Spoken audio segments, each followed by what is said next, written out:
Hi, today we will discuss trusses. For the overview, we have motivation. We will define the truss.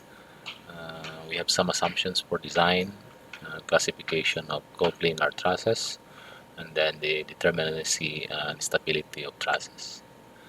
Here is some motivations. We have a timber truss on the left and steel on the right. Also, we have a modern 3D truss or space truss as used in Waterloo Station in London. Also, we have this 3D truss in this type of structure. Also, simple truss used in simple bridges. This is quite common nowadays. We have communication towers. As you can see, this is the space trusses. So with the transmission lines or the beautiful building of the Eiffel Tower. What is a truss? A truss is a structure composed of slender members which is joined together at the end points to form a rigid configuration. Uh, a truss is a lightweight and a high strength structure. Normally the members are we use are wooden struts, metal bars, angles or channels, and pre-stressed concrete.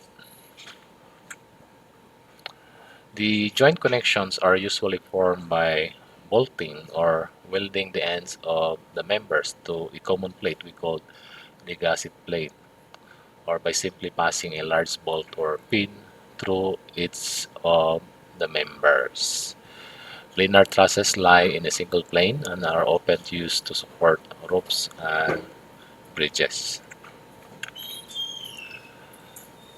We have here a roof truss that is often used in the industrial building frame, or you can also use this one in residential houses. Normally, the different parts of a roof trusses are we have the roof, then we have the forelans. The load is usually from the roof to the forelans and transferred to the top cord, and we also have the bottom cord and the gasket plate and the knee brace of the truss and the bay and the span of the truss. Normally, the column here is we call it the bend. The supporting column is termed a bend, and to keep the bend rigid and to resist horizontal wind forces, knee braces are sometimes used at the supporting columns. The space between adjacent bends is called a bay. Bays are economically placed at about 4.6 meters for spans around 18 meters. So if you observe outside, you will see different covered courts, and you can estimate the usual distance of the base and the span of the trusses. And of course, this is about economical is 6.1 meter for a span of around 30 meters. So the longer the span, you can have a longer bay distance.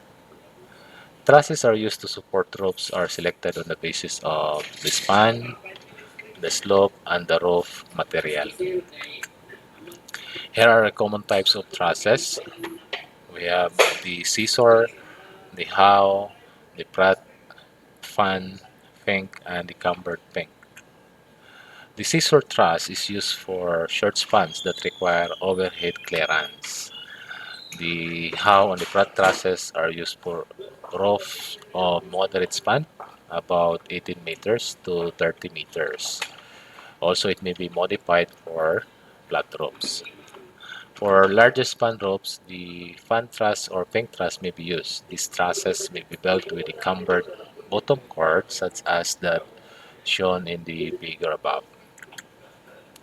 We also have other types of trusses which is used for longer spans. The Warren, the Sawtooth, no, the bowstring, and the three hinge arc. A Sawtooth is a different type of arc or truss which is often used where column spacing is not objectionable and uniform lighting is important. So you can put a window above the trusses. Normally, the bowstring truss is used for selected garage and small airplane hangars, and you can use also the arc truss. Although this is relatively expensive, but this can be used for high rises and long spans, such as field houses, gymnasiums, and so on. Here is also a truss used in bridges. The different parts of the truss are, of course, we have the top cord, the bottom cord. We also have the sway bracing, the top lateral bracing, the portal bracing, the floor beams, stringers, the portal end post, and we also have the panel. Here you see the stringer below. See, this is the stringer, which is parallel to the rod, and the bottom of it is the floor beams. Here, this is parallel to the rod, so this is the stringer, and the beam that supports the stringer is what we call the floor beams. This one, the floor beams will transfer the loads to the trusses at the bottom part. Also, we have the cross bracing. This is under the bridge. So as you can see, the load path of this is that coming from the live load or from the vehicles, the moving vehicles, they usually transfer the force to the deck, and then to the stringers, then to the floor beams, towards the bottom part of the trusses, and the forces will be transferred by trusses to the support, and then from the support to the footing and the foundation.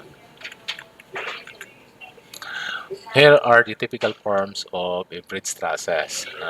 As you can see, there are similarities with the roof trusses, but of course, this is for longer span. So most often we modify some of it.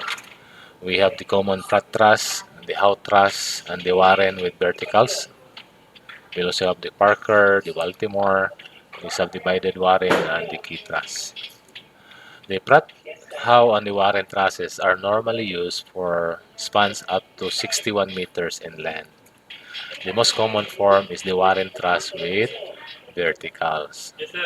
For larger spans, the height of the truss must increase to support the greater moment developed in the center of the span. So as a result, a truss with a polygonal upper chord, such as the Parker truss, is used for some savings in material. So it has a depth height at the middle and decreasing towards the support. The Warren truss with verticals can also be fabricated in this manner for spans up to 91 meters. The greatest economy of material is obtained if the diagonals have a slope between 45 to 60 degrees with the horizontal. And if you maintain this role, then for spans greater than 91 meters, the depth of the truss must increase and consequently the panels will get longer. This results in a heavy deck system, and to keep the weight of the deck within tolerable limits, we have to subdivide the trusses. So that's the main reason why we have the Baltimore, the subdivided Warren. And of course, the K truss is also used in place of the subdivided truss, since it has the same uh, it, it accomplishes the same purpose with the subdivided trusses. Assumptions for design. There are two assumptions in designing trusses. This is in order to idealize the truss. Number one is that the members are joined together by smooth pins. What does it mean? If it is connected by smooth pins, then it's free to rotate. All loadings are applied at the joints. Because of these two assumptions, each truss member acts as an axial force member, that is tension or compression. Therefore, the forces acting the ends of the members must be directed along the axis of the member. If the member or if the force tends to elongate the member, it is a tensile force. Whereas if the force tends to shorten the member, it is a compressive force. You can see it in the figure below. Also, we need to classify the coplanar trusses because before the force analysis, it is important to classify it and then to be able to specify its determinacy and stability. Normally, trusses are classified as simple, compound, and complex. For a simple truss, to prevent collapse, the framework of the truss must be rigid. Obviously, this four-bar frame ABCD will collapse unless, of course, a diagonal such as EC is added for support. The simplest framework that is rigid or stable is actually a triangle, as shown on the right figure. Simple truss is constructed by starting with a basic triangular element such as ABC right above and connecting two members, that is AD and BD, to form an additional element. It is seen that as each additional element of two members is placed on the truss, the number of joints is increased by 1. So two members addition or two elements in addition will increase one joint. Here is a simple truss where the basic stable triangular element is ABC, from which the remainder of the joints, joint D, we have added member AD and CD, and then joint E, we have added CE and DE, and joint F, we have added DF and EF. We use alphabetical sequence. For this method of construction, however, it is important to realize that simple trusses do not have to consist entirely of triangles. So, as an example, you can see the right-hand side figure starting with triangle ABC. Bars CD and ED are added to form joint D. Then finally, bars BE and DE are added to form joint E. There are also various types of compound trusses. Here we have uh, two simple trusses connected, and we also have another simple trusses connected, and we have a main simple truss with secondary simple truss. This compound truss is formed by connecting two or more simple trusses together. And there are three ways of forming compound truss. One is connected by a common joint and bar. Two, joined by three bars. And three, joint where bars of a large simple truss called the main truss have been replaced by simple trusses called secondary trusses. This is quite common in large structures, as you can see in the example Eiffel Tower. They usually use simple trusses as secondary trusses. Note that if the truss in figure C will carry rough loads, the use of the secondary trusses might be more economical, since the dust members may be subjected to excessive bending, where the secondary trusses can better transfer the loads. Here is a complex truss that is one that cannot be classified as being either simple or a compound truss. Aside from that, we need to know the determinacy of the trusses just like we discussed in beams and frames. In any truss analysis, the total number of unknowns includes the forces in B number of bars of the truss and the R total number of external support reactions uh, should equal to the available equations of equilibrium. Take note that the force system acting at each joint is coplanar and concurrent. Since the joint is spin, rotational or moment equilibrium is automatically satisfied at the joint or pin, and it is only necessary to satisfy summation of forces x is equal to 0 and summation of forces y is equal to 0 to ensure a translational or force equilibrium. Thus, only two equations of equilibrium can be written for each joint. So, since there are two equations of equilibrium in every joint, if you count the number of joints, you just have to multiply it with 2 to determine the total number of equations available for the solution. So that is why if you only compare the total number of unknowns, those forces in the members plus the external reactions, compare it with the total number of available equilibrium equations, that is the number of joints times 2, then we can establish the equation for determinacy of any trusses. The first one is that B plus R is equal to 2G, then it is statically determinate. Uh, if B plus R is greater than 2G, that is statically indeterminate. Meaning, if the number of unknowns is greater than the number of available equilibrium equations, then it is statically indeterminate. And if it is indeterminate, it is also important to know the degree of indeterminacy. That is the difference between the number of unknowns and the number of equilibrium equations. B plus R minus 2J. Aside from that, we need the truss to be stable. So a truss will be unstable if the number of unknowns is less than the number of available equilibrium equations. That is, B plus R is less than 2G. A loading can be applied to the truss that causes it to collapse, since there will be an insufficient number of bars or reactions to constrain all the joints. Also, a truss can be unstable if it is statically determinate or statically indeterminate. Be careful with this one. It doesn't mean that it's determinate or indeterminate, it's already stable. A truss can be unstable even if it is determinate or indeterminate. In this case, the stability will have to be determined either by inspection or by a force analysis.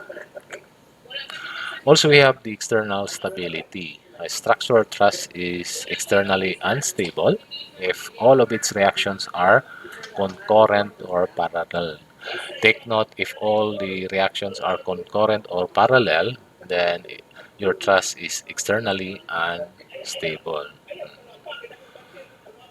Also, for example, if a horizontal force is applied to the top chord of each of the two trusses below, its truss will be externally unstable since the support reactions have lines of action that are either concurrent or parallel. Look at the two examples. The first diagram, the reaction on the right will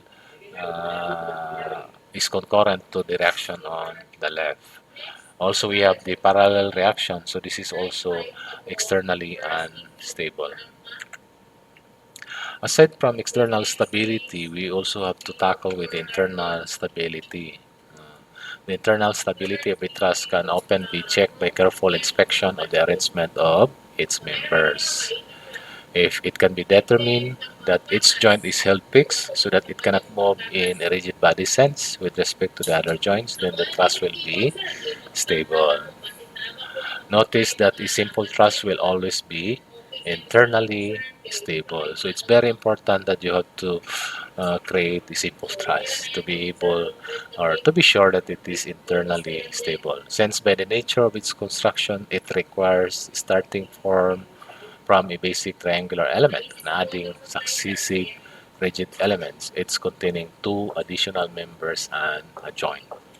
The truss below exemplifies these constructions where starting with the shaded rectangular or triangular element ABC, the successive joints D can be added with the additional element AD and DC, and then joint E by adding CE and BE, joint F by adding BF and EF, joint G by adding EG and FG, and joint H we have GH and FH. If a truss is constructed so that it does not hold its joints in a fixed position, it will be unstable or have a critical form. An obvious example of this is shown below, where it can be seen that no restraint or flexibility is provided between joints C and F here, or B and A. So the truss will collapse under vertical load. As you can see, there is another element formed here in FG. So if you have to count this one or check for the determinacy, this is statically determinate, but this is unstable. Also, for compound truss, to determine the internal stability of a compound truss, it is necessary to identify the way in which the simple trusses are connected together. For example, the compound truss on the left figure is unstable since the inner simple truss EBC is connected to the outer simple truss DAF using the three bars ED, BE, and CF, which are concurrent at point O. And if you have to compare it on the right figure, which is quite stable, or this is a stable structure. If you apply an external load at joints A, B, or C and cause the truss ABC to rotate slightly. Also, we have the internal stability for complex truss. If a truss is identified as complex, it may not be possible to tell by inspection if it is stable or not. For example, it can be shown by the analysis to be discussed later, or you can look at the book of Hebeler, he discussed this one, that the complex truss on the right is unstable or has a critical form only if the dimension d below is equal to d prime. But if d is not equal to d prime, then the complex truss shown is stable. As a summary for the internal stability, if the truss has B bars, R external reactions, and G joints, then compare the number of anons, that is B plus R, to the number of equilibrium equations to G. If B plus R is less than 2G, then it is unstable. Take note also, if B plus R is greater than or equal to 2G, it can also be unstable. This is what I'm saying earlier. It's not necessary that it's statically determinate or indeterminate, but there are chances also that it becomes unstable. It is unstable if thrust support reactions are concurrent or parallel, or if some of the components of the thrust form a collapsible mechanism. Bear in mind, however, that if a thrust is unstable, it does not matter whether it is statically determinate or indeterminate. Obviously, the use of an unstable thrust is to be avoided in practice. Here are some examples of the trusses to determine or to classify if the trusses are stable, unstable, statically determinate, or statically indeterminate. Using the formula that we have described earlier, the trusses are subjected to arbitrary external loadings that are assumed to be known and can act anywhere on the trusses. We have the first truss. Uh, Remember, the equation is B plus R, that is the force on the members plus the number of external reactions should be equal to the number of joints times 2. So you can just count the number of joints. I will stop here, or you can stop here. You can pause so that you can try that yourself. Okay? I hope you were able to do it yourself. We have the truss is externally stable since the reactions are not concurrent or parallel. And also the number of bars is equal to 19 plus the number of reactions, which is 3, and the joint is 11. So 2 times 11 is 22, which is equal to B plus R, which is also 22. That is why it is externally, that is why the truss is statically determinate. Of course, by inspection of the truss, it is internally stable. Another truss is this one. Try solving it by yourself again. You can pause and continue. Here you can see there is a lacking member here, but we have added additional member here. So by inspection and by adding the number of bars or the number of reactions and the joints, probably it will result to determinate structure. But if you really count things, by the way, this is a hand, so that's why there are two reactions here plus two reactions here. So what happened is that there are more unknowns compared to the number of equations. So the truss is statically indeterminate to the first degree. First, by inspection, this is internally stable. Another example is this one. This is one of the examples that we have shown earlier, and this is stable. So externally stable, and if you count the number of bars, the number of reactions, and the number of joints, then using the equation B plus R is equal to 2G, 12 is equal to 12. So the truss is statically determinate. And by inspection, the truss is internally stable. And for the last truss, again, this is externally stable, and counting the number of members, we have 12, the number of reaction 3, and the number of joints is 8. So you can compare B plus R to 2G. It so happened that 15 is less than 16, so this truss is internally unstable. Okay, so that's all for the introduction of trusses, and next we will discuss how we will do the force analysis using the method of joints and the method of sections, the graphic statics, and hopefully using a software. That's all for today. Thank you.